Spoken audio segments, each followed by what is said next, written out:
दोस्तों, कैसे हैं आप?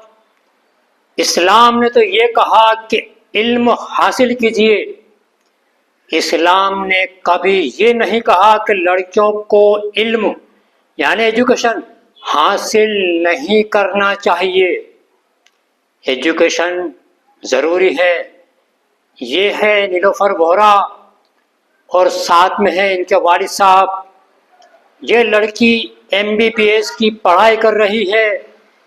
इंशाअल्लाह वो जल्द डॉक्टर बनेगी।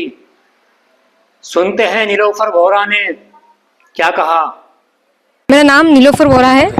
मैं फाइनल ईयर की स्टूडेंट हूँ, नूतन मेडिकल कॉलेज में पढ़ती हूँ। मेरी एज 22 साल है और मैं बताना चाहूँगी कि मैंने किस तरह से नीट की एग्ज़ाम क्लियर की थी। सबसे पहले मैंने 11th-12th दुराजी से किया था, जो मेरे घर से थोड़ा दूर है और मैं अप डाउन करती थी। उससे पहले बताना चाहूँगी कि ये साइंस लेने का डिसाइड कैसे हुआ था। मेरा भाई है जो खुद डॉक्टर है, उसने मुझे बहुत सपोर्ट किया कि तुझे साइंस रखना चाहिए। हालांकि मुझे साइंस में कोई दिलचस्पी इतनी खास नहीं थी, मुझे राइटिंग का ज़्यादा शौक था, तो मैंने सोचा था मैं किसी राइटिंग फील्ड में जाऊँगी। लेकिन फिर भाई ने बताया कि तू साइंस ले ले और तुझे डॉक्टर बनना चाहिए। फिर बहुत सारे लोग थे जिन्होंने ऑब्जेक्शन उठाया कि लड़की है डॉक्टर कैसे बनेगी। तो फिर मेरे भाई ने बोला कि अगर तुम लोग चाहते हो कि तुम्हारी बहन, तुम्हारी बेटी किसी अस्पताल में जाए और उसे लेडीज़ डॉक्टर मिले, तो फिर तुम लोग ये क्यों नहीं चाहते कि वो हम में से हो। अगर आप लेडीज़ डॉक्टर एक्सपेक्ट करते हैं तो फिर बनाते क्यों नहीं हो। तो ये बात मेरे भाई ने रखी और सबको बहुत समझाया।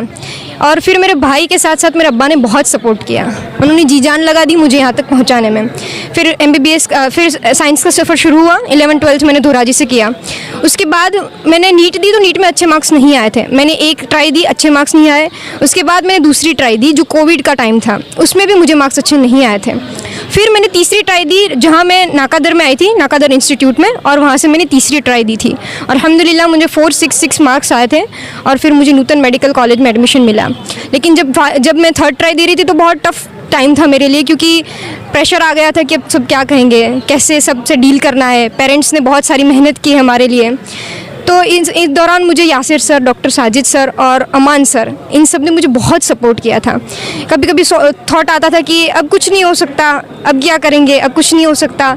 लेकिन अल्हम्दुलिल्लाह, और इस टाइम जब मैंने अपने अब्बा को कॉल करके बताया कि अब्बा मुझसे नहीं होगा, तो वो एक कॉल पर आ गए थे और उन्होंने बोला कि तेरी ज़िंदगी से बढ़कर कुछ भी नहीं है, अगर तू नहीं करना चाहती है तो छोड़ दे, लेकिन देख ले, ये मौका सबको नहीं मिलता।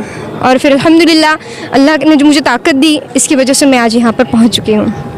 और इम्पॉर्टेंट टाइम है हम सबके पास, अपनी जी जान लगा दीजिए। हमारे देश को हमारी बहुत ज़रूरत है। GST का भाव जो आज दाम बढ़ रहा है, पॉपकॉर्न तक पर GST ली जा रही है। तो ये सब देखें, पढ़ें, ताकि हम जान सकें कि हमारी कम्युनिटी को हमारी ज़रूरत है। और आज़ादी के अंदर मुसलमानों ने बहुत बड़ा कंट्रीब्यूशन दिया है। तो यही सब बस मेरा कहना था। इतने काबिल अभी हम हुए नहीं कि हर कुछ कह सकें। बिस्मिल्लाहिर्रहमानिर्रहीम। असल बात तो ये है किसी भी बच्चे की तरबियत के लिए बचपन से ही उसके ज़हन के अंदर में अगर वो कमांड दे दी कि बेटे आपको ये करना है, और वो करने के पीछे माँ बाप को जो भी कुर्बानी देनी पड़ती है, वो कुर्बानी देने के जज्बे के साथ में अल्लाह की तरफ निगाह करके अगर उस लाइन की कुर्बानी देंगे जो जो उसको देनी पड़ती है, तो इंशाअल्लाह बच्चे के अंदर में ऑटोमेटिक तरक्की होगी। सबसे बड़ी बात यह है कि बच्चा जो कर रहा है उसकी अहमियत भी माँ बाप को होनी चाहिए, और बच्चे को भी ये होना चाहिए कि मैं जो कर रही हूँ इसको इतनी बड़ी अहमियत जो है मेरे पूरे ख़ानदान को है, मेरे फैमिली को है।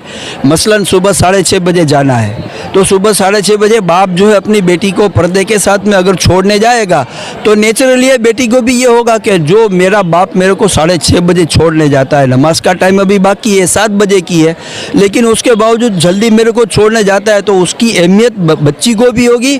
तो नेचुरली है बच्ची ऑटोमेटिकली मोटिवेट होगी और वो कुछ करने के लिए उसके अंदर में जज्बा पैदा हो जाएगा।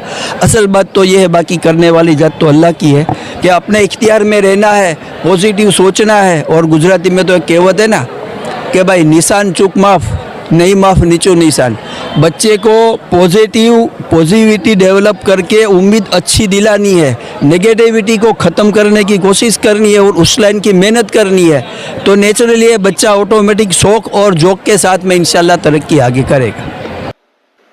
लड़कियों को एजुकेशन दिलवाना चाहिए ताकि वो अपना भविष्य खुद बना सके। इल्म, एजुकेशन ज़रूरी है। वीडियो आगे शेयर ज़रूर करें।